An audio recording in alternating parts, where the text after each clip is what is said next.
त्यासाठी धक्का आहे, कारण कोणालाच याची कल्पना नव्हती आणि एकदम सगळं अचानक घडलं. एक लक्षात घ्या,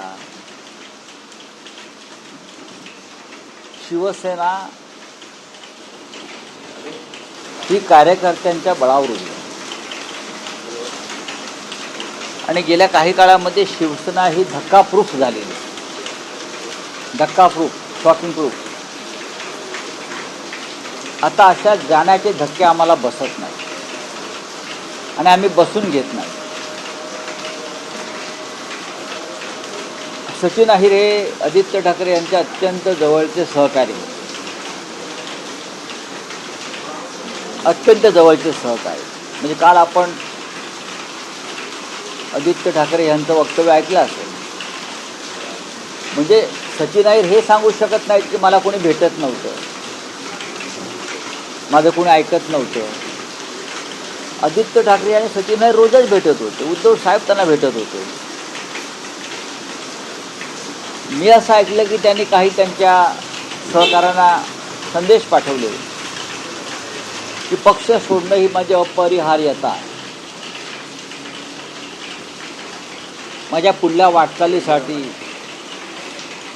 भवितव्यासाठी, असं ते म्हणाले. मग कार्यकर्ता म्हणून कोणी काम करायचं? शरद पवार साहेबांनाही त्यांनी याच पद्धतीने पुढल्या करिअरसाठी सोडलं. शरद पवारने तर त्यांना मातीतून उचलून शिखरावर नेलं होतं, धुळीतून शिखरावर. त्या काळात सचिन अहिरना मंत्री करणं हे फार मोठं साहस होतं. त्यांना म्हाडाचं प्रमुख केलं होतं, त्यांना अनेक वर्ष मंत्री केलं, त्यांना NCPचे मुंबईचे अध्यक्ष केले. आणि अचानक ते शरद पवार आणि त्यांच्या सगळ्या कुटुंबाला बेसावध ठेवून ते शिवसेनेमध्ये. त्याच्यामुळे आम्ही असं म्हणतो की शरद पवारांचे ते झाले नाही, त्याच्यामुळे ते आमचे कसे होतील हा माझ्या मनात काय प्रश्न. तरी पण त्यांचे माझे अत्यंत जिव्हाळ्याचे संबंध राहायचे. हे मूळ शिवसैनिक कोणी नाही. त्याच्यामुळे आम्हाला सगळ्यांना आत्मचिंतनाची गरज आहे. जे का सुनील शिंदे बोलले ते बरोबर आहे. आम्हाला सगळ्यांना आत्मचिंतनाची गरज आहे. पक्ष हा शिवसैनिकच वाढवतो आणि मूळ शिवसैनिक, बाकी सगळी वाऱ्यावरची वरात असते, येतात जातात. आता सचिन अहिर असं म्हणतात की राजकीय भविष्यासाठी मी आलो. खरं म्हणजे त्यांचा पराभव सुनील शिंदेने केला तेव्हा त्यांच्या राजकीय कारकिर्दीला पूर्णविराम तेव्हाच लागला होता. आणि सुनील शिंदेंसमोर टिकणं पुन्हा एकदा त्यांना शक्य नव्हतं. आदित्य ठाकरे 2 वेळा आमदार झाले. ह्या काळामध्ये त्यांचं राजकीय भविष्य घडवण्याचं काम आदित्य ठाकरे यांनी केलं. त्यांना विधान परिषदेवर ते आमदार केलं, त्यांची भरपाई केली, त्यांना उपनेता केलं, त्यांना भारतीय कामगार सेनेचं कार्याध्यक्ष केलं, अख्खा पुणे जिल्हा त्याच्या ताब्यात दिला. अजून एखाद्याला काय द्यायला पाहिजे की जो समाधानी राहील? माणसाला समाधानी राहणं ही फार मोठा संस्कार आणि कला आहे. अजून काय मिळावं की त्याला समाधान मिळेल?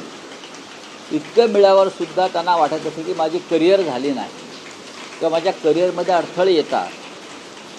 आणि त्यासाठी मी तुमच्यावरती, आम्ही सगळ्यांनी इतकं प्रेम केलं, ठाकरे कुटुंबाने केलं, शिवसैनिकांनी केलं. त्यांना अंधारात ठेवून झोपेत असताना डोक्यात दगड टाकून निघून गेलात. ह्याला इमान म्हणत नाही. बघा, मी अत्यंत सौम्यपणे बोलतो. आता ते गेलेले आहेत. कोणाकडे गेले? तर एकनाथ शिंदेंकडे गेले. काय दिलं? तर त्यांना उपसभापती पद दिलं. अजून काय देणार? अजून कुठेतरी उमेदवारी देतील. पण तुमचा जो राजकीय प्रवास आहे त्या राजकीय प्रवासामध्ये जागोजाग तुम्ही ज्या खाणाखुणा दिसतात, अडथळे आहेत, हे तुम्हाला इतिहासामध्ये कलंकित करणार आहे. एखाद्या पदाशिवाय जर एखादा कार्यकर्ता किंवा नेता राहू शकत नसेल तर ती लालच तुमच्या राजकीय कारकिर्दीचा अंत करू शकतो, एवढंच मी सांगू शकतो. सचिन अहिर गेल्यामुळे वाईट जरूर वाटला मला, आमचे सहकारी होते, पण त्यांनी असं करायला नको होतं, कारण त्यांना सर्व काही मिळालं होतं, सर्व काही दिलं होतं. मान, सन्मान, प्रतिष्ठा, पद, जे ज्या पदासाठी गेले ते पद, हे सर्व दिल्यावर जर एखादा माणूस जात असेल आणि त्याला फोडल्याबद्दल एकनाथ शिंदे विकट हास्य रावणाप्रमाणे करत असतील, ते काल रावणाप्रमाणे हसले. कसले चौकार आणि षटकार मारताय तुम्ही, मला सांगा जरा. आज तुमच्या हातामध्ये पाशवी सत्ता आहे, पैसा आहे आणि दिल्लीतील व्यापाऱ्यांचा आशीर्वाद आहे, म्हणून तुम्ही करू शकता. तुम्ही असे कार्यकर्ते फोडून दाखवा ज्यांना काहीच नको आहे, ज्यांना काही नको, ज्यांना कोणताही मोह नाही तुमच्या पदाचा, प्रतिष्ठेच्या, पैशाचा, आणि मग आम्हाला अशा प्रकारे हसून दाखवा. काय चाललं या राज्यामध्ये? या राज्याची जी नासाडी सुरू आहे, वैचारिकदृष्ट्या, सांस्कृतिकदृष्ट्या जे अधपतन सुरू आहे, त्याचा काळाकुटे इतिहास जेव्हा लिहिला जाईल तेव्हा त्यातली अनेक पानं ही देवेंद्र फडणवीस आणि एकनाथ शिंदेवर लिहिले जातील. राऊतसाहेब, आता तुम्ही एक मोठं विधान केलं. तुम्ही म्हणालात की पक्षाला आत्मचिंतनाची गरज आहे. गेल्या 4 वर्षात जे काही घडलं आणि अलीकडच्या काळात 6 खासदार बोलले आणि काल सचिन अहिर यांचा एक अनपेक्षित धक्का. आता हे आत्मचिंतन कधी केलं जाणार आहे? आणखी किती वाढ बघितली जाणार? एक लक्षात घ्या तुम्ही, 6 खासदारांपैकी 5 हे काँग्रेसमधून आले. आता माझ्या बाजूला अमोल पवार आहे, त्यांना जिल्हा परिषदेची उमेदवारी मिळाली नाही तरी ते पक्षाबरोबर आहे. ते विधानसभेला सुद्धा इच्छुक होते. खेडला बाबाजी काळ्यांना उमेदवारी दिली, त्यांनी बाबाजी काळ्यांचं काम केलं. असे कार्यकर्ते दुर्मिळ असतात, असे कार्यकर्ते फार दुर्मिळ असतात. पक्षाबरोबर राहणारे, जे दुसऱ्या प्रवाहातून आले पण पक्षाबरोबर राहिले. सचिन अहिर यांच्यासारख्याला सर्व काय मिळालं, जे 5 खासदार फुटून गेले त्यांना सर्व काय मिळालं. इतकं कशाला, एकनाथ शिंदेंना या पक्षातली सर्वोच्च पदं दिली. त्यांच्या मुलाची डॉक्टरकी जी आहे ती संशयास्पद आहे, ती चालेल नाही चालेल, म्हणून उद्धव ठाकरेंनी त्याला करिअर म्हणून खासदार केलं. आता तो आम्हाला अक्कल शिकवतो. हे सगळे त्यांच्याबरोबर गेलेला प्रत्येकजण हा उद्धव ठाकरेंचा आणि शिवसेनेचा लाभार्थी आहे. सगळे लाभार्थी जात आहे, हे लक्षात घ्या. सगळे लाभार्थी चाललेले आहेत. ज्यांना जास्तीत जास्त लाभ दिला आमच्या सरकारच्या विरोध असताना, की आम्हाला माहिती आहे की हा माणूस शिकणार नाही, हा माणूस राहणार नाही, तरी त्यांना देण्यात आलं. माणसांची ओळख राजकारणामध्ये ही एका नजरेत व्हायला पाहिजे. राऊतसाहेब, हे जे तुम्ही विधान म्हणालात, ही ओळख चुकलेली आहे का? शिवसेना, उद्धव ठाकरे किंवा उद्धव ठाकरे, हे माझं मत आहे. उद्धव ठाकरेंची व्यक्ती, मी उद्धव ठाकरे साहेबांचं बोलत नाही. माणसांची राजकारणामध्ये ओळख असायला पाहिजे. सगळी मंडळी होती आणि जी आता त्यांना सोडून काढली. नाही, आपण काही लोकांना कारण नसताना थोडं अति देतो, त्याच्यामुळे इतर निष्ठावंतसुद्धा नाराज होतात. ज्यांच्यामुळे पक्ष उभा आहे, ज्यांच्यामुळे पक्ष टिकला आहे, हे सर्वात पक्षातल्या गोष्टींविषयी म्हणतो. आता धनंजय मुंडेंना का कमी दिलं होतं शरद पवारांनी? अजित पवारांना का कमी दिलं होतं? शरद पवार अजित पवार कोण होते? कर्तृत्व, कर्तव्य या पुढल्या गोष्टी हो सत्ता आल्यावरती. एकनाथ शिंदेंना जर माननीय उद्धव ठाकरेंनी एका पाठोपाठ अशी पद्धत दिली नसली तर कसलं कर्तृत्व आणि कसलं कर्तव्यगारी नगरसेवकच राहिले असते ना. ते घरा जो आहे मूळ त्याचं स्रोत आहे, तो पक्ष असतो, तो नेता असतो, हे लक्षात घेतलं पाहिजे. आणि ज्या दिवशी एकनाथ शिंदे दमतील हे सगळं गोळा करताना आणि पडतील, तेव्हा त्यांना शेवटी 5 फूट जमीनच लागणार आहे. लक्षात घ्या, 2 गज जमीनच लागणार आहे. माणसाला कुठे थांबावं हे कळलं पाहिजे. ज्याला हे कुठे थांबावं कळत नाही त्याचा अंत अत्यंत वाईट होतो. नाही, पण जे सचिन हे तुमच्या पक्षातून गेले काल त्यांनी कसं विधान केलंय की साधा जे दगड उचलत नाही त्यांनी मला शिकवण्याच्या भानगडीत करून शिवसेनेमध्ये येऊन त्याने किती दगड मारले. शिवसेनेत आल्यावर त्यांनी किती दगड मारले हिशोब द्यावा ना. आधी काय चाकू सुरे फिरवलं असेल मला माहीत नाही, ते आम्ही फिरवले. पण शिवसेनेमध्ये येऊन किती दगड मारले. शरद पवारांनी काय दगड मारले होते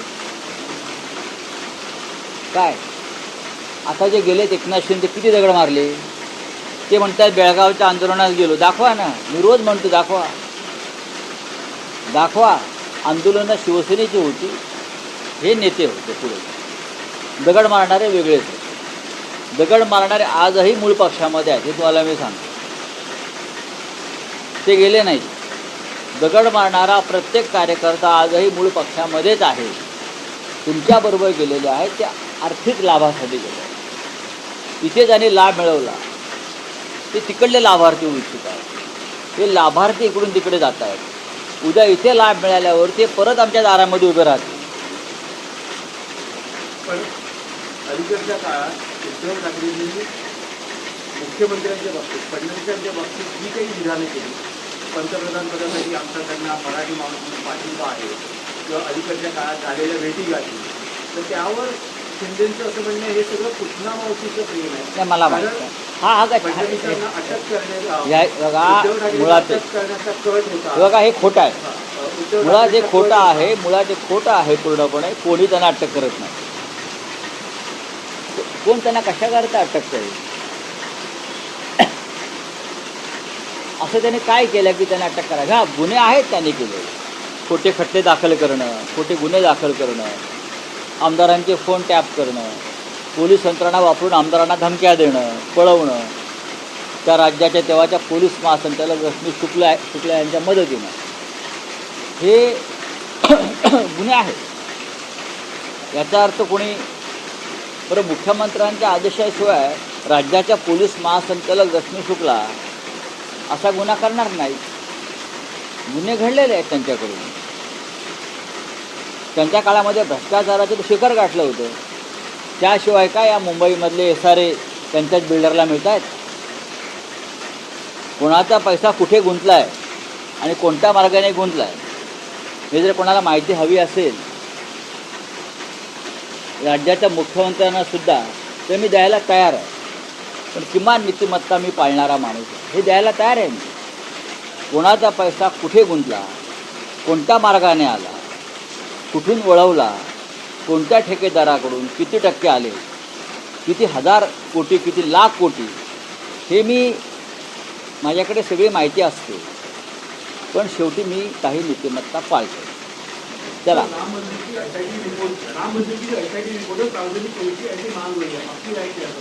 हमारी राय क्या होगी? चंपत राय को सबसे पहले अरेस्ट करो, अनिल मिश्रा को अरेस्ट करो, गोपाल राय को अरेस्ट करो. जिसने वहाँ ज़मीनें खरीद कर ट्रस्ट को बेचा है, वो अयोध्या के एक मेयर को अरेस्ट करो. ये छोटी मछली को आपने अरेस्ट किया है. राम मंदिर को लूटा है ये लोगों ने. ये सबसे बड़ा रामद्रोह है, सबसे बड़ा देशद्रोह भी है.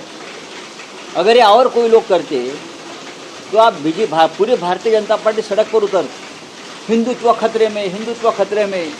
तो आप क्या हिंदुत्व को चार चांद लग गए? बताइए. SIT की रिपोर्ट सार्वजनिक करनी चाहिए, ये पहली बात है.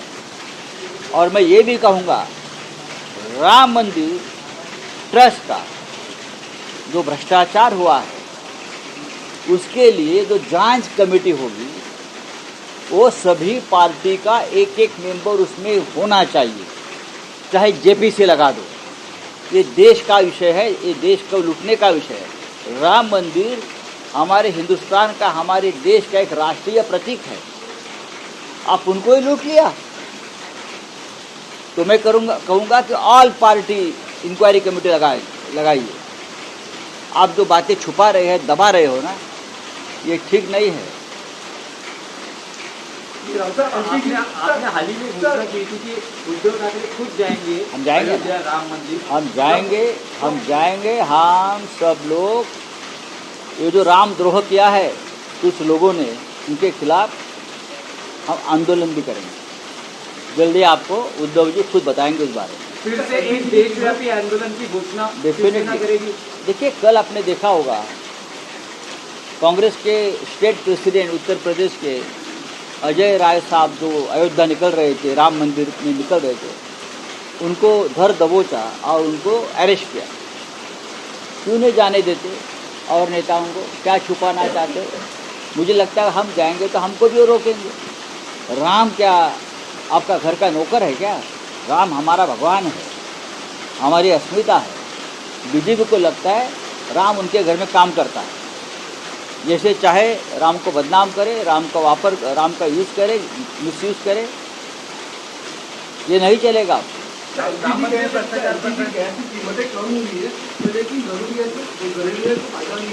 अब मैं स्मृति ईरानी जी को फ़ोन करके बताऊंगा, मैडम सड़क पर उतर आइए। मराठीमध्ये राम मंदिर भ्रष्टाचार प्रकरणी आमची शिवसेना आंदोलन करण्याच्या भूमिकेत आहे। नाही, संपूर्ण राम मंदिराचा जो विषय आहे हा साधा विषय नाही आहे। घराघरातून 5-5, 10-10 रुपये लोकांनी राम मंदिरासाठी दिलेले आहेत। राम के काम में हर घर को शामिल किया गया। 5 रुपये, 10 रुपया असे घराघरातून काढून रामाच्या कार्यामध्ये जनतेला सामील करून घेतलं। तो प्रचार होता। असे कोट्यावधी रुपये जमा झाले। आतापर्यंत 2014 पासून राम मंदिराच्या नावावर भारतीय जनता पक्षाने 17,000 कोटी रुपये जमा केले। कुठे गेले? 17,000 कोटी गेले कुठे? हिशोब काय आहे? राम मंदिराच्या दानपेटीतून 550 कोटी रुपये गेले। हिशोब कुठे आहे? हा पैसा प्रभू श्रीरामाचा राजा भरताने रामाच्या सिंहासनावर त्याच्या पादुका ठेवून 14 वर्ष राज्य केलं, पण एक पैशाची अफरातफर केली नाही राम येईपर्यंत। हे हिंदुत्व आहे। आणि फक्त 2 वर्षामध्ये भारतीय जनता पक्षानं रामाचे सिंहासन विकलं, रामाचा मुकुट विकला, रामाची माळ विकली, रामाचा खजिना लुटला। रावणाने सुद्धा रामाचा खजिना कधी लुटला नाही। रावणाने पण रामाचा आदर केला। आणि भारतीय जनता पक्ष आता रावणाच्या सुदावर रामाचा खजिना लुटतात। हे भारतीय जनता पक्षाचे लोक मोहम्मद गजनीचे बाप झालेले आहेत। मोहम्मद गजनीनं सोमनाथ मंदिर 17 वेळा लुटले, पण भारतीय जनता पक्षानं 45 दिवसात राम मंदिराची दानपेटी 70 वेळा लुटली। हा फरक समजून घ्या। आणि हिंदुत्व आम्हाला शिकवता येते। कुठे गेला सकल हिंदू समाज? आणि त्या सकल हिंदू समाजाचं नेतृत्व करणारे मंत्रिमंडळातले तुमचे पुढारी सगळे कुठे गेले? सकल हिंदू समाजाचे नेतृत्व, लव जिहाद, धर्मांतरण, रामाची लूट हा हिंदुत्वाचा विषय नाही का? हे मी ते मंत्री आहेत ना, ते काय त्यांचं नाव? हा काय? हां, जे स्वतःला छोटे शंकराचार्य समजतात आणि हिंदुत्वावरती प्रवचनं झोडतात, बोलले का? राम मंदिर लुटणाऱ्यांवर बोलले? आले रस्त्यावर? सकल हिंदू समाजाला आणलं का रस्त्यावर? असे अनेक लोक आहेत ना। देवेंद्र फडणवीस तेही हिंदुत्ववादीच आहेत ना, पण बोलले का? सांगा ना मला। ते कुंभमेळा करणारे मंत्री कोणते? हा सगळ्यात मोठा भ्रष्टाचार तिकडे होतो आहे, बोलले का? नाही ना। ते आम्हाला हिंदुत्व शिकवतात। आम्ही यांना रामाचा एक पैसाही लुटलेला पचवू देणार नाही।